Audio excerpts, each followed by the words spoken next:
بسم اللہ الرحمن الرحیم یا ایھا الذین آمنوا کتب علیکم الصیام کما کتب علی الذین من قبلکم لعلکم تتقون۔ حکیم الہی،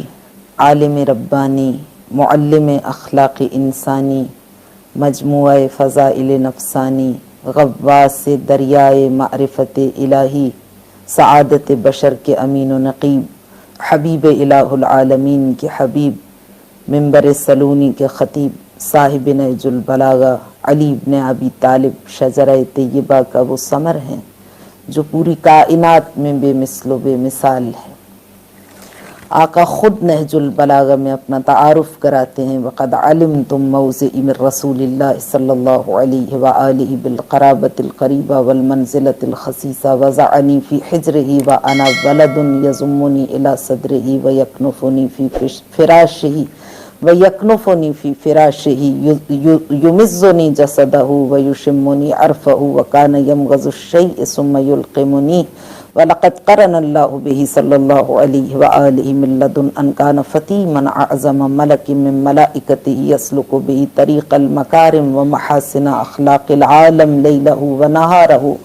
وَلَقَدْ كُنْتُ أَتَّبِعُهُ اتِّبَاعَ الْفَصِيلِ أَثَرَ أُمِّهِ يَرْفَعُ لِي فِي كُلِّ يَوْمٍ مِّنْ أَخْلَاقِهِ عَلَى مَا يَأْمُرُنِي بِالْاقْتِدَاءِ بِهِ وَلَقَدْ كَانَ يُجَاوِرُ فِي كُلِّ سَنَةٍ بِحِرَاءَ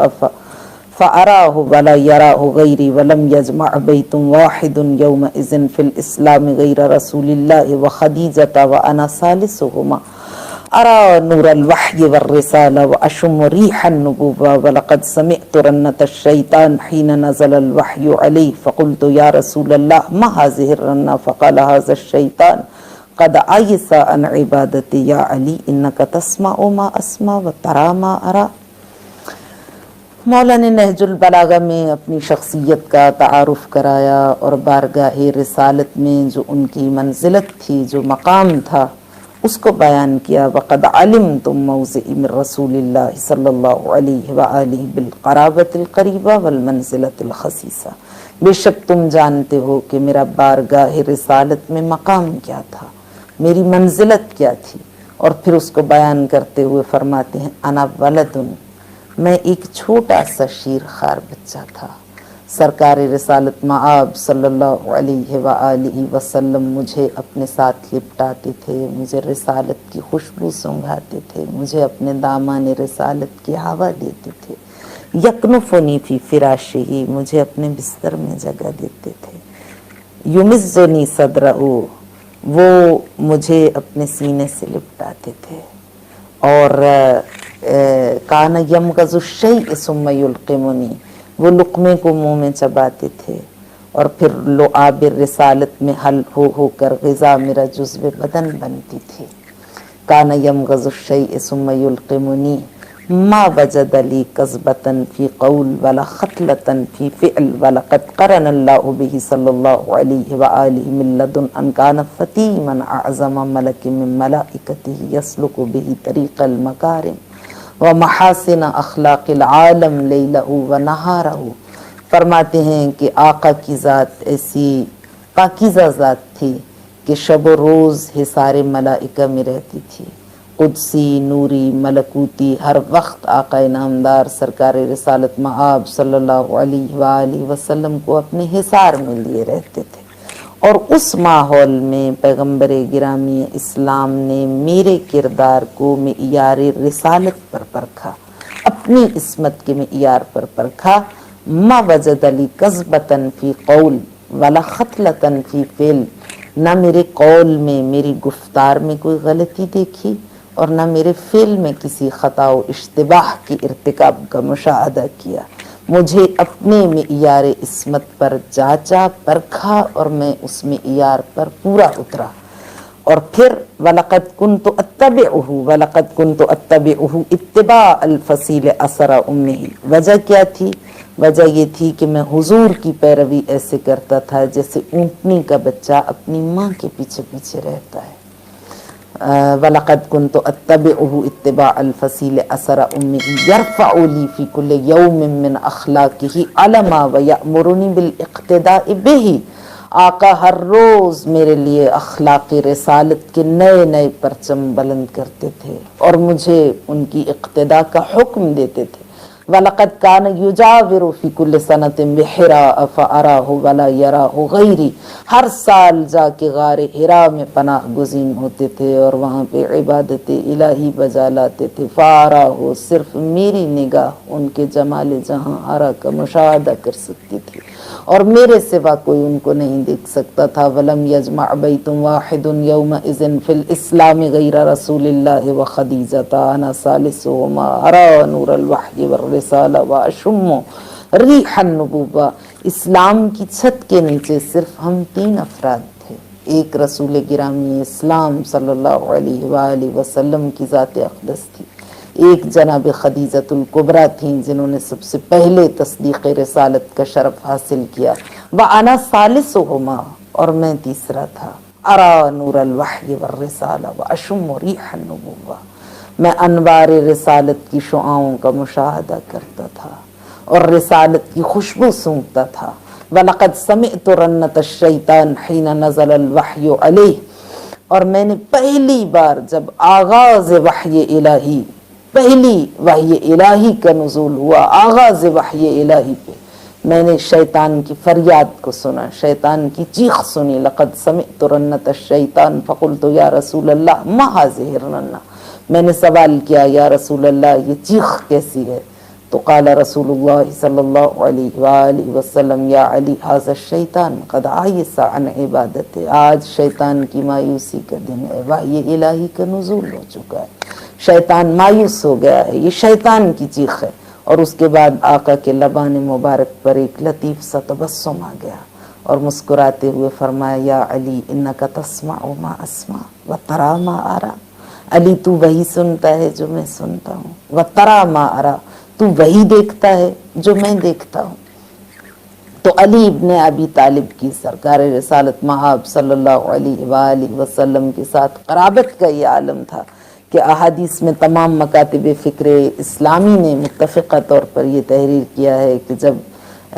ان کی ولادت ہوئی خانہ خدا میں، اس کو بھی سب نے اتفاق کے ساتھ بیان کیا ہے، بلکہ شعراء نے اپنے اشعار میں بھی بیان کیا ہے کہ کسی کو یہ سعادت نصیب نہ ہوئی بے کعبہ ولادت بے مسجد شہادت کہ یہ مولود کعبہ ہیں، خانہ خدا میں ان کی آمد ہوئی، کعبۃ اللہ میں ان کی ولادت ہوئی اور اللہ کے گھر سے یہ دنیا سے رخصت ہوئے، مسجد میں شہادت کی صورت میں یہ دنیا سے رخصت ہوئے. تو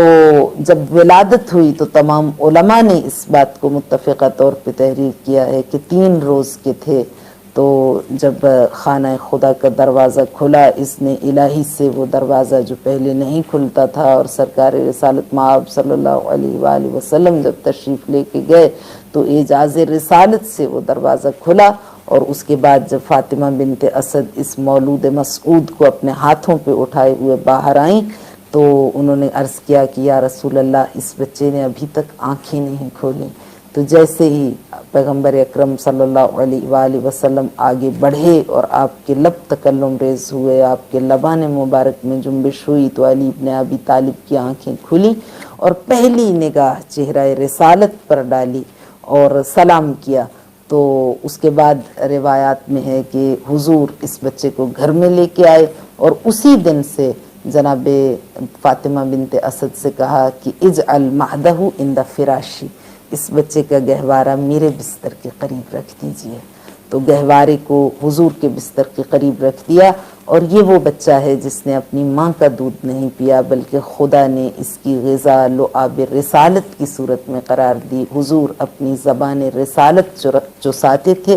اور یہ بچہ سیر ہوتا تھا. اور پھر روایات میں ہے کہ حضور جاتے تھی فی اودیت مکہ و جبالہا، جب مکہ کے پہاڑوں کی جانب جاتے تھے، وادیوں کی جانب جاتے تھے، بازار میں نکلتے تھے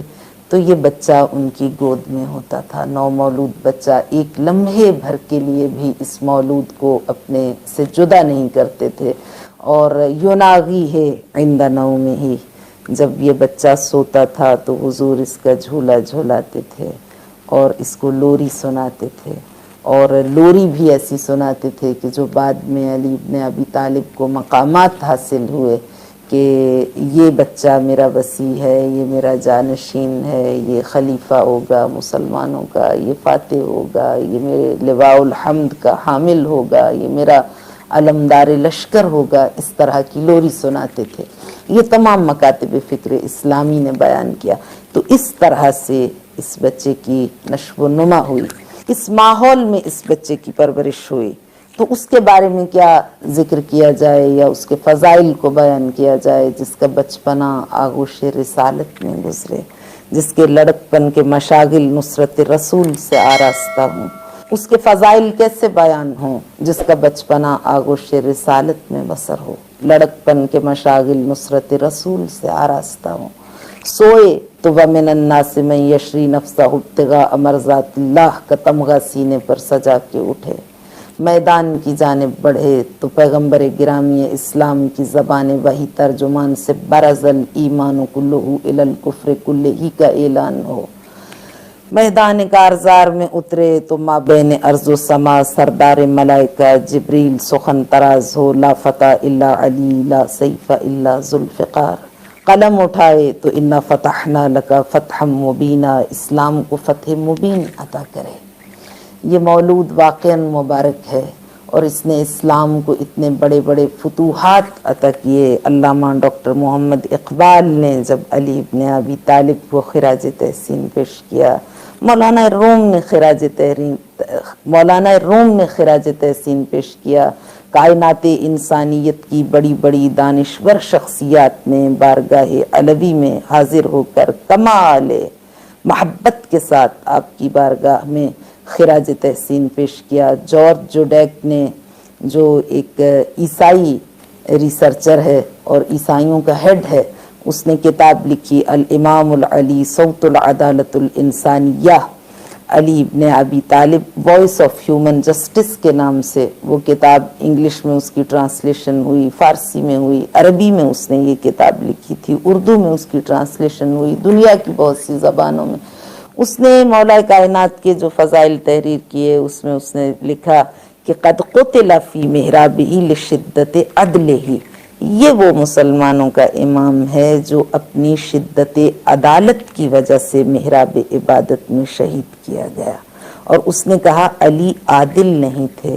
بلکہ علی عین عدالت تھے، ان کا وجود عدالت تھا۔ قد قتل فی محرابہ لشدت عدلہ، اپنی شدت عدالت کی وجہ سے وہ محراب عبادت میں قتل کیے گئے۔ پھر اس نے اپنے بیٹے کا نام علی رکھا، اور جب اس کا بیٹا امریکہ میں اعلیٰ تعلیم حاصل کرنے کے لیے گیا تو اس نے اپنے بیٹے کو خط لکھا اور اس میں کہا کہ تم سے عیسائی سوال کریں گے کہ تمہارا باپ عیسائی ہے، بہت زیادہ پڑھا لکھا ہے، اس نے تمہارا نام مسیح کیوں نہیں رکھا؟ تمہارا نام بڑے بڑے دانشوروں نے علی ابن ابی طالب کو خراج تحسین پیش کیا، اور دنیا انسانیت کی یہ وہ واحد شخصیت ہے جس کو سب سے زیادہ ہر مکتبہ فکر سے تعلق رکھنے والی شخصیات نے خراج تحسین پیش کیا، اور لاکھوں کی تعداد میں قلم اٹھے فضائل علی ابن ابی طالب کو بیان کرنے کے لیے، اور یہاں تک کہا گیا کہ لا خلاف بین المسلمین، کوئی اختلاف ہی نہیں ہے مسلمانوں میں اس بات پر کہ علی ابن ابی طالب کان اشجع الناس بعد رسول اللہ صلی اللہ علیہ وآلہ وسلم، حضور نبی اکرم صلی اللہ علیہ وآلہ وسلم کے بعد سب سے زیادہ شجاع اور بہادر شخص اگر کوئی تاریخ اسلام میں پایا جاتا ہے تو وہ علی ابن ابی طالب ہے۔ تو آپ سے گزارش کر رہی تھی کہ جارج جوڈیک نے اپنی کتاب الامام العلی صوت العدالت الانسانیہ جو اس نے تحریر کی، اور اس میں علی ابن ابی طالب کے ایسے کمالات اور فضائل قلم بند کیے کہ خود شاید مسلمان ان فضیلتوں سے آگاہ نہیں ہیں۔ اس نے اپنے بیٹے کا نام علی رکھا، اور اس کا بیٹا جب اسٹیٹس میں اعلیٰ تعلیم کے لیے گیا تو اس نے اس کو خط لکھا اور اس میں کہا کہ میری عیسائی برادری کے لوگ تجھ سے سوال کریں گے کہ تیرے باپ نے تیرا نام مسیح کے نام پہ کیوں نہیں رکھا، علی کیوں رکھا؟ تو میں اب جب تمہیں یہ خط تحریر کر رہا ہوں تو میرے آنسو شدت جذبات سے بہہ رہے ہیں، اور شدت عقیدت سے جو علی ابن ابی طالب کے ساتھ میرے دل میں ہے، ان کو یہ جواب دینا کہ میں اپنے باپ کا اکلوتا بیٹا ہوں، اور میرے باپ نے تاریخ انسانیت کا باریک بینی سے جائزہ لیا، اسے ایک ہی شخصیت مجموعہ فضائل دکھائی دی، اور جو شخصیت سب سے زیادہ صاحب فضیلت تھی اس نے اس کے نام پر میرا نام رکھا، اور وہ کوئی اور نہیں، فرزند ابی طالب علی ہے۔ تو آپ سے گزارش کر رہی تھی کہ علامہ اقبال نے علی ابن ابی طالب کو خراج تحسین پیش کیا، اور اس میں انہوں نے کہا مسلم اول شہ مردان علی، عشق را سرمایہ ایمان علی، از بلای دودمانش زنده ام، در جهان مثل گهر تابنده ام، نرگسم وارفته نظاره ام، در خیابانش چوبو آواره ام، زمزم ارجوشد ز خاک من ازوست، می اگر ریزد ز تاک من ازوست، خاکم و از مهر او آینه ام، می توان دیدن نوا در سینه ام۔ وہ کہتے ہیں مسلم اول شہ مردان علی، وہ کہتے ہیں سب سے پہلے تصدیق رسالت کا شرف حاصل کرنے والی شخصیت علی ابن ابی طالب کی شخصیت ہے۔ اور پھر وہ کہتے ہیں کہ از ولای دودمانش زندہ ام، میں اس کے بچوں کی محبت کی وجہ سے زندہ ہوں۔ از ولای دودمانش زندہ ام، در جہان مثل گوہر تھا بندے ام، وہ کہتے ہیں جتنے کمالات خدا نے مجھے عطا کیے، زمزم ارجوشد ز خاک من ازوست، میں اگر ریزت ز تھاک من ازوست، وہ کہتے ہیں میرے پیکر خاکی سے اگر اس میں معرفت کے چشمے پھوٹ رہے ہیں تو یہ محبت علی ابن ابی طالب کا کمال ہے جو میرے رگ و پے میں رچ بس چکی ہے، اور اگر میرے وجود سے زمزم کے چشمے بھی پھوٹیں تو تعجب نہ کرنا، اس لیے کہ علی ابن ابی طالب کی محبت کا یہ کرشمہ ہے۔ اور پھر وہ دودمان باشرف کا تذکرہ کرتے ہیں، علی ابن ابی طالب کی اولاد کیا دودمان باشرف ہے، کیا سلسلہ جلیلہ ہے۔ اس کو حضرت جوشملی آبادی نے اپنے الفاظ میں بیان کیا ہے، تیرے حسین کے گل رنگ خون سے، تیرے حسین کے گل رنگ لہو سے، یہ خارزار دہر گلستان ہے یا علی، تیرے جمال اکبر و قاسم سے، یہ سرزمین بازار مصر گوشہ کنعان ہے یا علی۔ اور پھر علامہ اقبال علی ابن ابی طالب کی شخصیت کے محاسن کو جب بیان کرتے ہیں تو وہ کہتے ہیں ہر کہ در آفاق گردد بو تراب، باز گرداند ز مغرب آفتاب۔ پہلے تو وہ کہتے ہیں کہ علی کو ابو تراب کیوں کہا گیا، تو وہ کہتے ہیں کہ مرتضیٰ کے ذتیق او حق روشن است، بو تراب ز فتح اغلیم تن است۔ وہ کہتے ہیں کہ تراب مٹی کو کہتے ہیں، اور ابو تراب یعنی مٹی کا باپ۔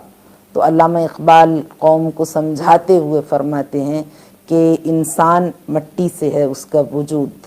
تو ابو تراب یعنی مٹی کا باپ۔ تو وہ کہتے ہیں کہ چونکہ انسان کا وجود مٹی سے ہے، خاک سے ہے، تو اگر وہ اپنی اس سلطنت وجود پر قابض ہو جائے، اس پر مسلط ہو جائے، خود کو ارتکاب حرام سے بچا لے، محرمات سے بچا لے، اس پر مکمل اختیار حاصل کر لے، تو اس کی کیفیت ایسی ہے جیسے باپ، ایک سخت مزاج باپ اپنے بیٹے کو کنٹرول کرتا ہے۔ تو چونکہ علی ابن ابی طالب نے پیکر خاکی پر مکمل تسلط حاصل کر لیا، اور اس طرح مرضات الہی کا آئینہ دار یہ کردار مرضات الہی کے سانچے میں اس طرح ڈھل گیا کہ احادیث قدسیہ میں خالق کو کہنا پڑا کہ علی عین اللہ ہے، وجہ اللہ ہے، ید اللہ ہے، لسان اللہ ہے۔ یہ ہاتھ علی کے ہاتھ نہیں ہے بلکہ یہ ید قدرت ہے، یہ آنکھ علی کی آنکھ نہیں ہے بلکہ یہ عین اللہ ہے، یعنی علی کا اپنا کوئی ارادہ نہیں، جیسا کہ مولانا روم نے اپنے کلام میں لکھا ہے کہ از علی آموز اخلاص عمل، شیر حق را دان منزہ از دغل۔ مولانا روم فرماتے ہیں کہ اگر تم اخلاص نیت سیکھنا چاہتے ہو، خلوص کے ساتھ عبادت کو انجام دینا چاہتے ہو، تو اس راستے میں، اس میدان میں اپنا رول ماڈل علی ابن ابی طالب کی ذات گرامی کو قرار دو۔ وہ کہتے ہیں شیر حق را دان منزہ از دغل، یہ وہ شیر الہی ہے جس نے کبھی ریاکاری کا مظاہرہ نہیں کیا۔ در قضا بر پہلوانی دست یافت، اس کے بعد مولانا روم کی نگاہ مرتکز ہوتی ہے میدان خندق کے اس منظر پر جب علی ابن ابی طالب عمرو ابن عبد ود کے مقابلے میں میدان کارزار میں اترے اور تاریخ انسانی کو ورطۂ حیرت میں ڈال دیا فرزند ابی طالب کے اس عمل نے۔ تو مولانا روم کی نگاہ اس پہ پڑتی ہے تو وہ کہتے ہیں در قضا بر پہلوانی دست یافت، زود شمشیر بر آورد و شتافت۔ وہ کہتے ہیں کہ میدان جنگ میں علی ابن ابی طالب جب سینہ دشمن پر مسلط ہوئے اور او خضوع انداخت بر روی علی افتخار ہر نبی و ہر ولی، وہ کہتے ہیں اس گستاخ نے چہرہ مبارک پہ اپنا لعاب دہن پھینک دیا۔ کون سا چہرہ؟ افتخار ہر نبی و ہر ولی، وہ چہرہ جو ہر نبی اور ہر ولی کے لیے باعث فخر ہے۔ او خضوع انداخت بر روی کے ماہ، سجدے آرد پیش او در سجدگاہ۔ کہتے ہیں اس چہرہ مبارک پہ اس نے اپنا لعاب دہن پھینک دیا جس چہرے کی بارگاہ میں چاند بھی ادائے ادب کرتا ہے۔ کہتے ہیں کہ جب اس نے یہ عمل انجام دیا تو اس کے بعد پھر ان کی نظم طولانی ہے، میں نے اس کو چھوڑ دیا ہے۔ وہ کہتے ہیں کہ جب اس نے یہ عمل انجام دیا تو علی ابن ابی طالب اس کے سینے سے اتر گئے۔ تو اب مولانا روم کی روح بارگاہ علوی میں علی ابن ابی طالب کی بارگاہ میں سوال کرتی ہے کہ آپ نے یہ کام کیوں انجام دیا، آپ اس کے سینے سے کیوں اتر گئے؟ اس کی غیظ و غضب کو بڑھا دینے والی گستاخی کے بعد آپ نے اس کے سینے کو ترک کر دیا۔ تو اب وہ علی ابن ابی طالب کی جانب سے جواب دیتے ہیں، کہتے ہیں بارگاہ علوی سے مجھے جواب موصول ہوا، گفت من تیغ از پی حق می زنم، بندے یہ حقم نہ مأمور تھنم۔ بارگاہ علوی سے مجھے جواب ملا، تیغ از پی حق می زنم، میں جو شمشیر زنی کرتا ہوں، تلوار چلاتا ہوں، یہ میں خدا کی رضا کے لیے چلاتا ہوں، بندے یہ حقم نہ مأمور تھنم، میں بندہ حق ہوں، میں حق کا غلام ہوں، میں اپنے تن و توش کا بندہ نہیں ہوں۔ شیر حقم نیستم شیر ہوا، میں شیر حق ہوں، شیر ہوا و ہوس نہیں ہوں۔ فعل من بر دین من باشد گواہ، میرا فعل میرے دین پر گواہ ہے۔ ما رمیتو از رمیتو در حراب، من چون تیغم ان زنند آفتاب۔ وہ کہتے ہیں میں جب تلوار چلاتا ہوں تو وہ میں تلوار نہیں چلاتا بلکہ میں آفتاب وحدت کی ایک شعاع ہوں، جدھر جدھر وہ مجھے گھماتا چلا جاتا ہے، پھراتا چلا جاتا ہے، ادھر ادھر میں پھرتا چلا جاتا ہوں۔ یعنی اتنا یہ کردار مرضات الہی کے سانچے میں ڈھلا ہوا کردار ہے کہ اس کی اپنی کوئی پسند ناپسند ہی نہیں، یہ رضائے مولا کے سانچے میں ڈھلا ہوا کردار ہے۔ ہر کے در آفاق گردد بو تراب، باز گرداند ز مغرب آفتاب۔ کہتے ہیں کہ جو پھر ابو تراب بن جائے ان محاسن کے ساتھ کہ اس نے اپنی سلطنت وجود پہ ایسا تسلط حاصل کر لیا، اسی کے شایع نشان ہے، اسی کو زیبا ہے کہ وہ مغرب سے سورج کو پلٹا لے۔ اس کا قلمرو حکومت پھر صرف زمین تک محدود نہیں رہتا بلکہ وہ آسمانوں میں بھی اسی طرح تصرف کر سکتا ہے۔ باز گرداند ز مغرب آفتاب۔ پھر وہ کہتے ہیں مرسل حق کرد نامش بو تراب، حق ید اللہ خان در ام الکتاب۔ وہ کہتے ہیں ادھر سے پیغمبر ایک خطاب کرتے ہیں، ادھر سے خدا ایک خطاب کرتا ہے، دونوں کا موضوع گفتگو علی ابن ابی طالب کی ذات ہے۔ اتنا یہ کردار پسندیدہ کردار ہے۔ تو آپ کی خدمت میں گزارش کر رہی تھی کہ علی ابن ابی طالب کی شخصیت کے فضائل، ان کے اوصاف، ان کے کمالات، ان کے محاسن، ان کے محامد اتنے زیادہ ہیں کہ جن کو بیان کرنا ہماری توان میں نہیں، جن کے فضائل خود پیغمبر گرامی اسلام صلی اللہ علیہ وآلہ وسلم بیان کریں اور فرمائے زینوا مجالسکم بذکر علی ابن ابی طالب، اپنی محافل کو، اپنی مجالس کو مزین کرو، آراستہ کرو علی ابن ابی طالب کے پاکیزہ تذکروں سے۔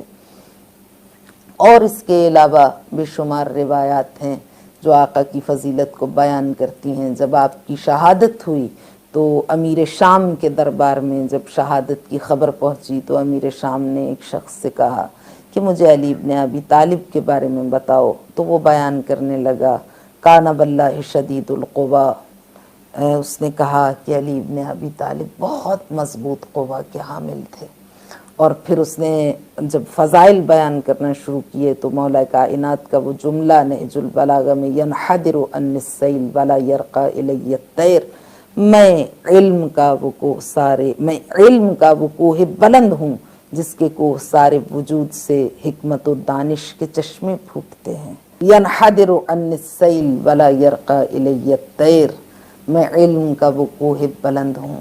جس کے کوہ سارے وجود سے حکمت و دانش کے چشمے پھوٹتے ہیں. اور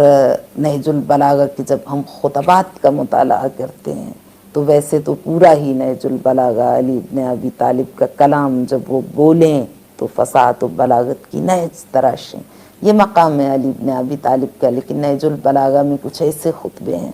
جو شہکار خطبے ہیں. ان میں سے ایک خطبہ ہے جو صفین کے میدان میں فرات کے گھاٹ پر مولا کائنات نے ارشاد فرمایا،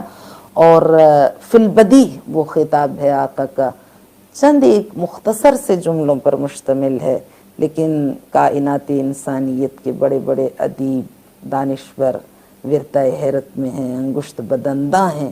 کہ کس طرح فصاحت و بلاغت کا یہ مواج دھارا ان کی زبان سے جاری ہوا. صفین کے میدان میں فرات کے گھاٹ پر خطیب منبر سلونی کی زبان سے جو فصاحت و بلاغت کا مواج دھارا جاری ہوا، فالحیات فی موتکم قاہرین والموت فی حیاتکم مقہورین، فرمایا کہ فلسفہ موت و حیات بیان کیا. اور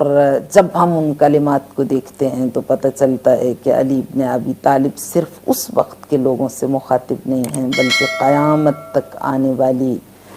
تشنۂ ہدایت انسانیت باب مدینۃ العلم کے سامنے کشکول بدست کھڑی ہے، اور علی ابن ابی طالب ان کو فلسفہ موت و حیات سے آگاہ کر رہے ہیں.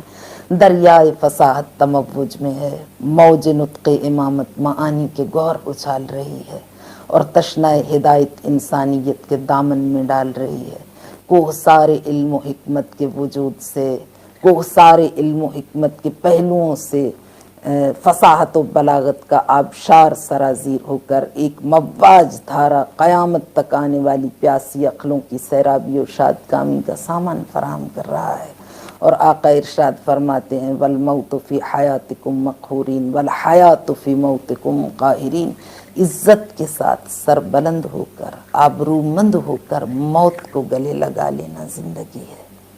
اور بے آبرو ہو کر زندہ رہنا موت ہے. اسی چیز کو ڈاکٹر محمد اقبال حکیم امت علامہ محمد اقبال ایسی نابغہ روزگار شخصیت جن کی پرواز تخیل شہپر جبریل کے ہم رکاب ہو کر ہفت افلاک کی بلندیوں پر پہنچ کر طائران معانی کو تہہ دام کرتی ہے، وہ کہتے ہیں آنکھ کھول کر بیاں کروں سر مقام مرگ و عشق، آنکھ کھول کر بیاں کروں سر مقام مرگ و عشق، عشق ہے مرگ با شرف مرگ حیات بے شرف، آبرومند ہو کر موت کو گلے لگا لینا زندگی ہے، اور ذلیل و رسوا ہو کر زندہ رہنا موت ہے. اور جب علامہ اقبال سے پوچھا کہ آپ کو کیسے یہ پتہ چلا تو انہوں نے کہا خیرہ نہ کر سکا مجھے جلوہ دانش فرنگ، آپ میں اتنی حکمت کیسے آئی، دانش کیسے آئی؟ تو کہا خیرہ نہ کر سکا مجھے جلوہ دانش فرنگ، سرما ہے میری آنکھ کا خاک مدینہ و نجف.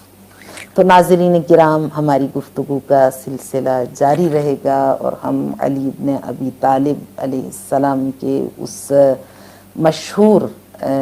خط کے بارے میں جو عہد نامہ انہوں نے مالک اشتر نخعی کے نام تحریر کیا اور جس میں آداب حکومت بیان کیے مسلمان حکمرانوں کے لیے، اور جس کو اقوام متحدہ میں دنیائے انسانیت کا سب سے بہترین منشور کہہ کر متعارف کرایا گیا، وہ ہم اس کو آپ کے ساتھ شیئر کریں گے، اور اس میں جو آقا نے تعلیمات ارشاد فرمائے ہیں اور انتہائی تأسف انگیز صورتحال ہے کہ امت مسلمہ ان تعلیمات سے بے بہرہ ہے، ان کو آپ سے شیئر کریں۔